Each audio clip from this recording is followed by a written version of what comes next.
Assalamualaikum warahmatullahi wabarakatuh. Bertemu lagi dengan Ibu Jarlina di video pembelajaran biologi. Bagaimana kabarnya anak-anak? Semoga kita semua selalu sehat dan berada dalam lindungan Allah Subhanahu wa taala.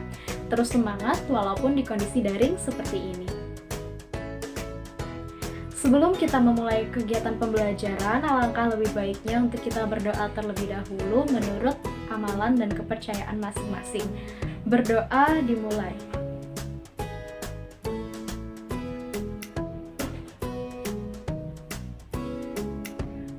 Berdoa selesai.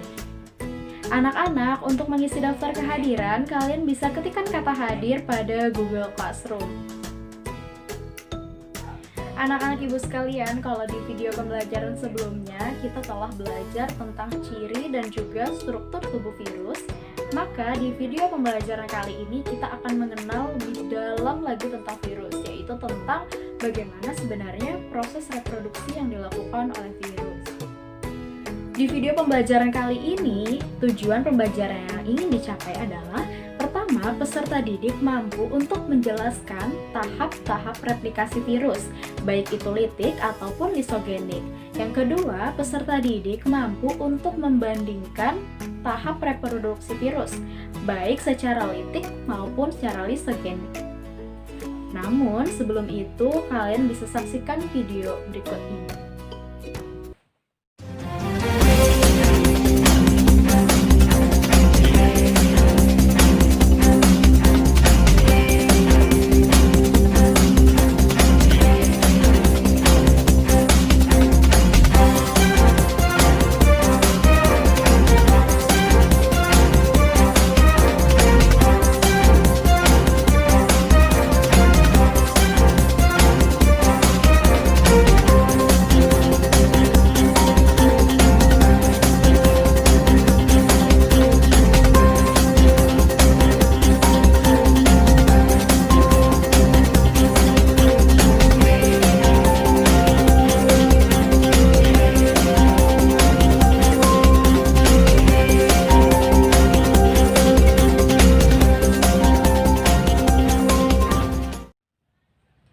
Nah, dari video tadi, kira-kira kenapa ya kasus penyebaran virus corona terus saja meningkat? Hal apa sih sebenarnya yang melatar belakanginya? Di video pembelajaran kali ini, kalian akan lebih mudah untuk mengetahui sebenarnya bagaimana sih virus itu dapat menggandakan dirinya dengan begitu cepat. Mari saksikan video pembelajaran berikut ini. Baik, anak-anak, kita akan membahas tentang replikasi virus. Nah, reproduksi virus itu terjadi dengan cara penggandaan materi genetik inang, yang mana reproduksi demikian disebut dengan proses replikasi. Perlu diketahui, ketika melakukan reproduksi, virus akan mengambil alih metabolisme dari sel inangnya untuk membentuk materi genetiknya. Kemudian, replikasi virus itu dibedakan atas dua macam. Yang pertama ada siklus litik dan yang kedua ada siklus lisogenik. Sebenarnya, apa sih perbedaan dari siklus litik dan juga siklus lisogenik ini? Berikut adalah perbedaannya. Pertama, kita akan melihat dulu pengertian dan juga perbedaannya. Di sini yang pertama adalah siklus litik. Jadi, pada siklus litik ini menyebabkan pecahnya dinding sel inang pada saat proses pereplikasian diri virus. Nah, kemudian siklus litik ini sendiri memiliki 5 tahapan. Yang pertama ada pelekatan atau disebut dengan adsorpsi, kemudian ada tahap penetrasi atau injeksi, yang ketiga ada proses sintesis, kemudian yang keempat ada tahap pematangan, dan yang terakhir adalah proses pelepasan. Sedangkan untuk siklus lisogenik sendiri itu tidak menyebabkan pecahnya dinding sel inang ataupun menyebabkan kerusakan pada dinding sel inang. Nah, pada saat sel inang ini membelah diri, maka DNA sel inang ini akan membentuk salinan dirinya dengan cara replikasi. Tahapan-tahapannya itu ada 4. Yang pertama sama seperti pada siklus litik, dimulai dari adsorpsi atau pelekatan, kemudian yang kedua dengan peninjeksian ataupun penetrasi, ketiga ini adalah proses penggabungan atau penyisipan, dan yang terakhir adalah proses pembelahan. Namun, untuk kasus yang jarang terjadi, siklus lisogenik ini juga bisa memasuki siklus litik kemudian. Selanjutnya kita akan bahas dulu tentang siklus litik. Dimulai dari tahap adsorpsi terlebih dahulu. Sebenarnya apa yang terjadi pada tahap adsorpsi? Jadi tahap adsorpsi ini ditandai dengan melekatnya ekor virus pada sel inang. Setelah menempel, virus ini akan mengeluarkan sebuah enzim yang diberi nama lisoenzim atau enzim penghancur, sehingga terbentuklah suatu lubang pada dinding sel inang. Lubang inilah yang akan digunakan untuk memasukkan asam nukleat dari virus, baik itu RNA-nya atau DNA, tergantung jenis virusnya. Kemudian yang kedua tahapannya adalah penetrasi atau penginjeksian. Nah, tadi setelah terbentuk lubang pada dinding sel inang, maka virus ini akan memasukkan asam intinya tadi ya, baik RNA ataupun DNA, ke dalam tubuh sel inang. Nah, sehingga setelah dimasukkan kapsid virus yang ada di luar tadi, yang dimasukkan asam nukleatnya itu akan menjadi kosong ataupun mati. Selanjutnya memasuki fase sintesis atau tahap sintesis, yang mana pada tahap ini DNA dari sel inang itu akan dihidrolisis dan dikendalikan oleh materi genetik virus untuk membuat salinan nukleat. Nah, salinan nukleatnya ini berupa salinan genom dan juga protein komponen dari virus tersebut. Jadi pada tahap sintesis ini dibentuklah semua komponen-komponen virus untuk selanjutnya dibentuk dan dirakit menjadi komponen yang utuh. Nah, selanjutnya kita akan memasuki tahap perakitan atau tahap pematangan, di mana pada tahap ini bagian-bagian virus tadi akan dirakit menjadi partikel virus lengkap atau disebut dengan virion. Nah, bagian-bagian virus tadi dirakit menjadi virus yang sempurna, yang siap untuk keluar dari sel inang tersebut. Masuklah kita ke dalam tahap yang kelima, yaitu tahap litik atau pecah, atau bisa disebut juga dengan lisis, pecah.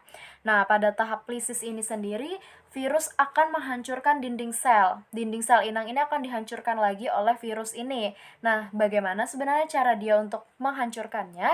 Sama seperti tahap di awal tadi, dia akan menghasilkan yang namanya lisoenzim atau enzim penghancur.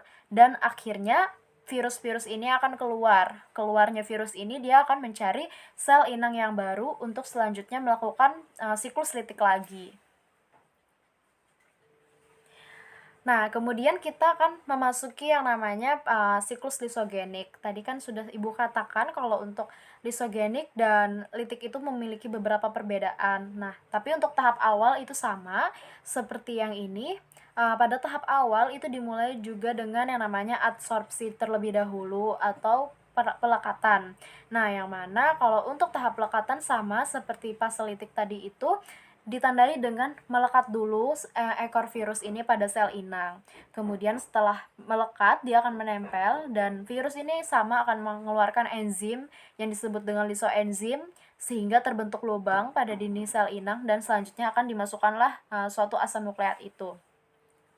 Kemudian masuk ke penetrasi, tahap penginjeksian, di mana setelah terbentuknya lubang, maka virus akan memasukkan asam intinya atau asam nukleatnya ke dalam tubuh sel inang. Sehingga kapsid virus yang ada di luar tadi kan kosong. Nah, karena kosong, maka kapsid virus yang di luar itu akan mati dan sudah tidak digunakan lagi.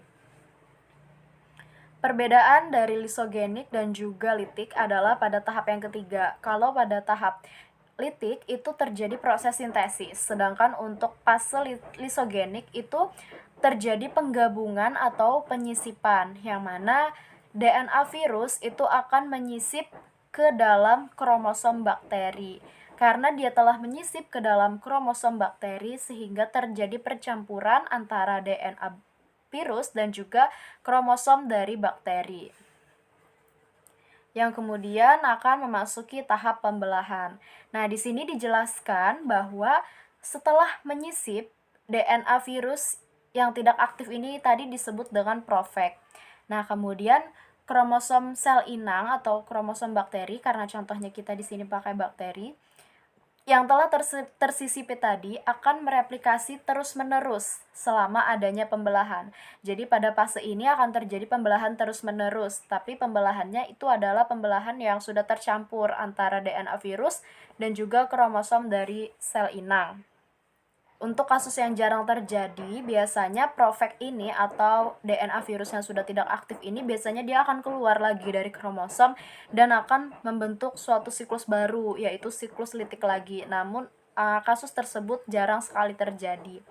Nah, itulah tahap-tahap dari reproduksi dari virus atau replikasi virus, baik itu secara litik maupun secara lisogenik. Untuk gambar lebih jelasnya bisa dilihat pada slide berikut. Di sini terlihat antara siklus litik dan juga siklus lisogenik, di mana sama-sama dimulai dari tahap adsorpsi antara litik maupun lisogenik. Nah, untuk litik sendiri itu dimulai dari tahap adsorpsi, yaitu fag melekat pada suatu bakteri. Fag ini virus yang melekat pada suatu bakteri. Sel inang di sini kita ambil contohnya adalah bakteri. Nah, kemudian masuk ke tahap penetrasi, sama-sama memasuki tahap penetrasi. Nah, di mana pada tahap penetrasi ini, DNA dari virus ini yang bernama fag ini akan dimasukkan ke dalam sel inang. Terlihat pada gambar akan dimasukkan ke dalam sel inang.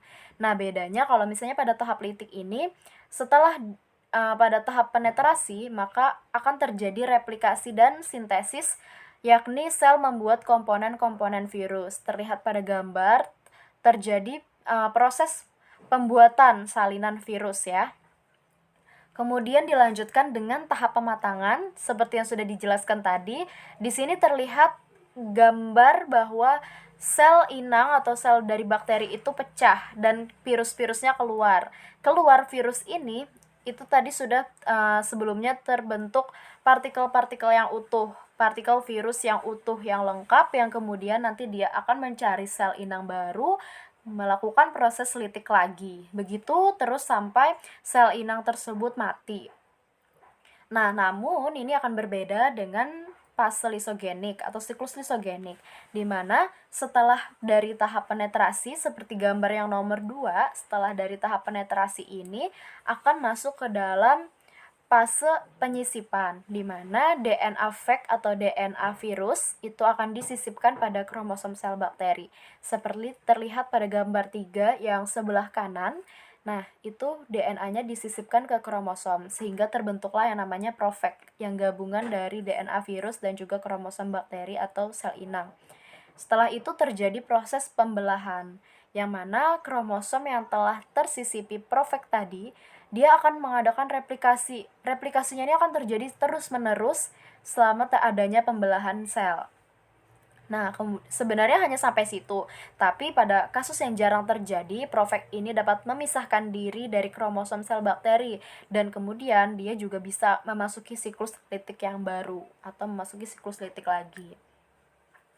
Nah, baik, itu saja pemaparan materi dari Ibu tentang replikasi dari virus.